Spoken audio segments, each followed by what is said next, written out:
About 12 years ago, most of the big paintball tournaments had gone to airball fields, but they didn't do what they do today. That is, you didn't have a map coming out a month or a week before the tournament showing you what the field layout was to start planning what lanes you're going to use, what was going to be the cover, how you're going to do your break.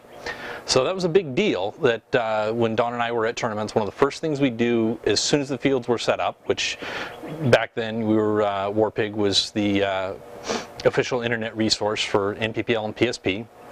So we're in well with that crowd, and it wasn't a big deal. We'd get a forklift or a man lift, or sometimes even World Cup, we'd be renting a helicopter. And as soon as those fields were up, we'd get pictures of the layout, and everybody who wasn't there yet that week, might not be on site for another couple days, could already start planning their strategies for the event.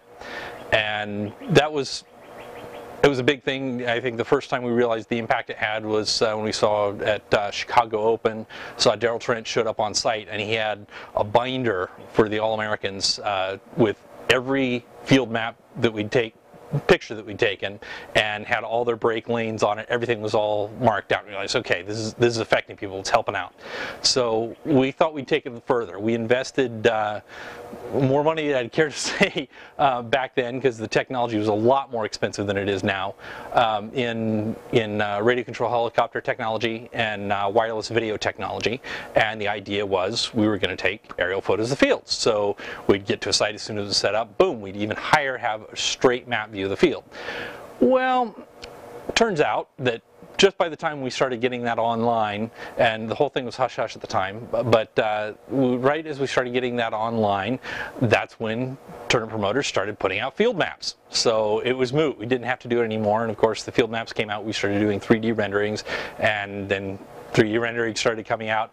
That's when we went to virtual reality. So the field map comes out, we build a VR model, and you can walk through, see the lanes, all that. But this is something completely different.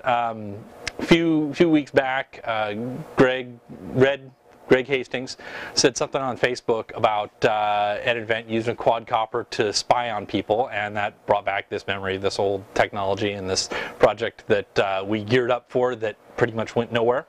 And I, in comments back and forth with Greg, I told him about this bit of footage you're about to see, and he said, "Oh, you got to share it, you got to share it."